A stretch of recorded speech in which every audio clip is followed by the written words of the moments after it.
আসসালামু আলাইকুম প্রিয় দর্শক, আপনারা কেমন আছেন? আশা করি ভালো আছেন। আপনাদের সামনে আরেকটি গুরুত্বপূর্ণ নিউজ নিয়ে হাজির হলাম। বিরোধী দলের গাড়ির উপরে ভূত চেপেছে, স্বৈরাচারী ভূত চেপেছে। তো বললেন জামায়াতের সেক্রেটারি এক নেতা। তো প্রিয় দর্শক, ভিডিওটা দেখলেই বুঝতে পারবেন সরকার কি বলছে বিরোধী দলকে। ইদানিং মাননীয় প্রধানমন্ত্রী একটা নতুন কথা বলছেন, যা প্রধানমন্ত্রীর মুখে শোভনীয় নয়। তিনি বলছেন যে বিরোধী দলকে দায়ী করছেন, যে বিরোধী দলের ঘাড়ে স্বৈরাচারের ভূত চেপেছে। শুনছেন না আপনারা? ভূত কাকে বলে?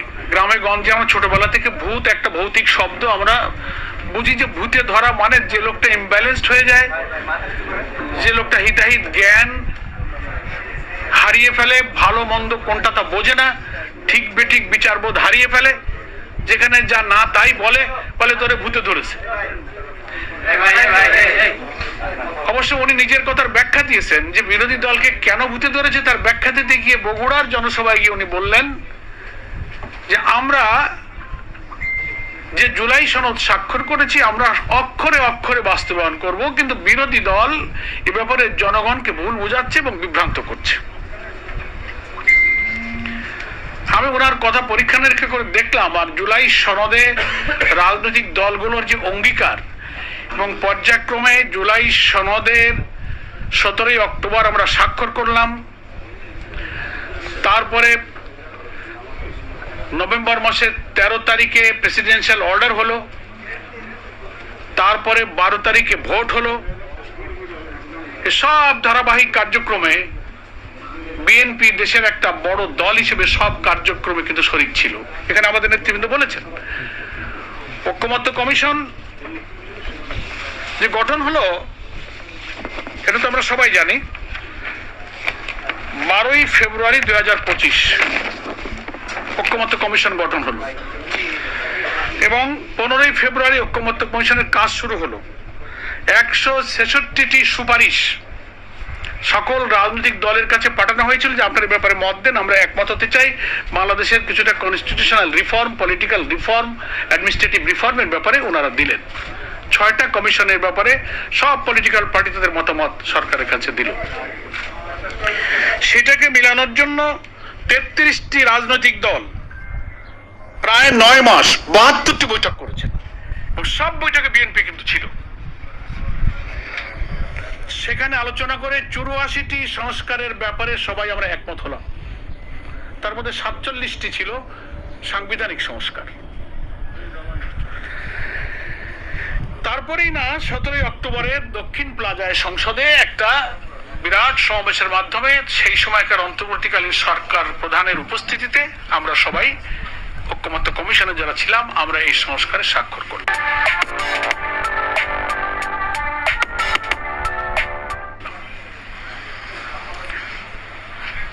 আমি কিন্তু ব্যাখ্যা দিচ্ছি, জনগণকে ভূতে ধরে নাই, ভূত যে ধরেছে সরকারকে, এটা বোঝানোর জন্য আমি একটু পেছনে গেলাম যাতে আমরা এবং আপনারা স্মরণ করতে পারি। সব জায়গায় আপনি থাকলেন এবং আপনি এখন যে কথা বলছেন আপনার কথার তাল ঠিক নাই, এই কারণে আপনি বলছেন যে সব মানবো। তো সব মানার অর্থ আপনাদের আইনমন্ত্রী এবং স্বরাষ্ট্রমন্ত্রীও বলছেন সব মানার ব্যাখ্যা হলো ওনারা যে নোট অফ ডিসেন্ট গুলো দিয়েছেন, কমপক্ষে 10টা সাংবিধানিক আইনি ব্যাপারে ওনারা আপত্তি করেছেন। ওনারা বলছেন যে আমরা যেগুলো মেনেছি সেইগুলো সব মানবো। তাহলে এটাকে মানা হলো? আমরা যেগুলো মেনেছি অর্থাৎ 10টা ইম্পর্টেন্ট ব্যাপারে ওনারা নোট অফ ডিসেন্ট দিয়েছেন, সেইটা বাদে ওনারা সব মানবেন। এটার জন্য সালিশ লাগে না, তাহলে তো আপনার কথাই মানা হলো। বাইরে এই নোট অফ ডিসেন্ট তো জামাত ইসলামীও দিয়েছে, অন্যান্য ইসলামী দলও দিয়েছে, অনেক ব্যাপারে বিভিন্ন দল কিন্তু নোট অফ ডিসেন্ট দিয়েছে। তো আমরা তো সেই নোট অফ ডিসেন্টের ব্যাপারে শক্ত হয়ে বসে থাকিনি। ঐকমত্য কমিশনের যে 84টি বিষয়ে আমরা একমত হয়েছি তার 8টা 10টা ইম্পর্টেন্ট ব্যাপারে বিএনপি নোট অফ ডিসেন্ট দিয়ে বলে। নোট অফ ডিসেন্ট কি? What is called note of dissent? Dissent মানে হচ্ছে আপত্তি। আপত্তি তা আপত্তি অর্থ কি? 33টা রাজনৈতিক দলের অধিকাংশ একমত হয়ে গেলে একটা দুইটা দল যদি তার সাথে ভিন্ন মত পোষণ করে, সেটা একটা নট অফ ডিসেন্ট, অর্থাৎ দ্যাট ওয়াজ রেকর্ডেড, এটা রেকর্ড থাকবে যে আপনি এটার ব্যাপারে ভিন্ন মত দিয়েছেন, এটা একটা রেকর্ড হওয়ার ব্যাপার। তার অর্থ এই না যে আপনি সকলের অধিকাংশের সিদ্ধান্ত মানবেন না। নোট অফ ডিসেন্টের অর্থ তারা দুনিয়ার সমস্ত সংবিধান বিশেষজ্ঞ, পৃথিবীর নানান পশ্চিমা দেশ, ব্রিটেন গণতন্ত্রের দেশ বলে পরিচিত সব জায়গায় আপনি নোট অফ ডিসেন্টের ব্যাখ্যা নেবেন। তাদের কথা হচ্ছে একটা মিটিংয়ে, একটা ফোরাম, একটা অথরিটি যদি 10 জন বসে, তো একটা লোক যদি ভিন্ন মত পোষণ করে, তার ভিন্ন মতটা ওখানে রেকর্ড করে রাখা হয়, এটাই রেকর্ড হয়ে থাকবে। তার অর্থ না এই যে আপনি ভিন্ন মত করেছেন আর 9 জনের লকই আপনি 9 জনের মতই আপনি উপেক্ষা করবেন, এটাকে নোট অফ ডিসেন্ট বলে না। 33টা দল মিটিং করেছে, আপনি একটা জিনিস মানেননি, ব্যাস ঠিক আছে, ওটা লিখিত থাকলো, ইতিহাসে যুগ যুগ ধরে স্বর্ণাক করে লেখা থাকবে যে বিএনপি এটা মানে নাই। তার অর্থ বাকি 31-32টা দলকে আপনার কথাই শুনতে হবে। এটা সারা দুনিয়ার কোন নোট অফ ডিসেন্টের ব্যাখ্যা না। আপনি আদালতের কাছে নোট অফ ডিসেন্টের ব্যাখ্যা চান, এই যে আদালতে যখন আপিল ডিভিশনে জজ রায় দেয়, তারপরে আপনার হাইকোর্টের বড় বড় বেঞ্চে রায় হয়, 3 জনের 4 জনের যখন জাস্টিসরা কোনো বেঞ্চে রায় দেয়, একজন বিচারপতি নোট অফ ডিসেন্ট দেয়, দ্বিমত করে। তার অর্থ কি উনি দ্বিমত করলেন বলেই কি রায় হয় না? বাকিদের সংখ্যাগরিষ্ঠ বিচারপতির রায়ে কিন্তু তখন রায়টা হয়ে যায়, উনি ভিন্ন মত পোষণ করেন। এখন ওনারা বলছেন আমরা এটা ভিন্ন মত পোষণ করেছি, এইটা বাদে আমরা সব মানি। জনগণের কাছে ওনারা শুভঙ্করের ফাঁকি বলছে আমরা সব মানে বুঝা, ওনারা জনগণকে বিভ্রান্ত করছেন, ভূত ওনাদের ধরেছে যে তাহলে জনগণ ভুল করতেছে। কিন্তু ভুল যে আপনারা করছেন, আপনারা আপনাদের কথার উপরে ঠিক থাকছেন, বরং জনগণ বলতেছে যে আপনি যে নোট অফ ডিসেন্ট দিয়েছেন, কখন দিয়েছেন? ঐক্যমত্য কমিশনের বৈঠক চলাকালে দিয়েছেন, সেটা 17 অক্টোবরের এই বইতে লেখা আছে। তার 1 মাস পরে যে প্রেসিডেন্সিয়াল অর্ডারটা হয়েছে,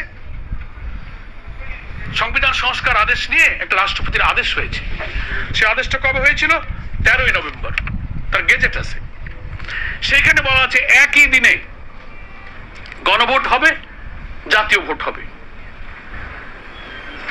সেই আদেশের ভিত্তিতে আমি পড়ে শোনাই যে ওনারা যে ভুল বোঝাচ্ছেন জনগণকে, যে গেজেটে গণভোটের আদেশটা জারি হয়েছিল, সংসদ নির্বাচন অর্থ এই আদেশ জারির অব্যবহিত পরে অনুষ্ঠিত জাতীয় সংসদের সাধারণ নির্বাচনকে বুঝাবে, গেজেটের এই দফাতে বলা হয়েছে।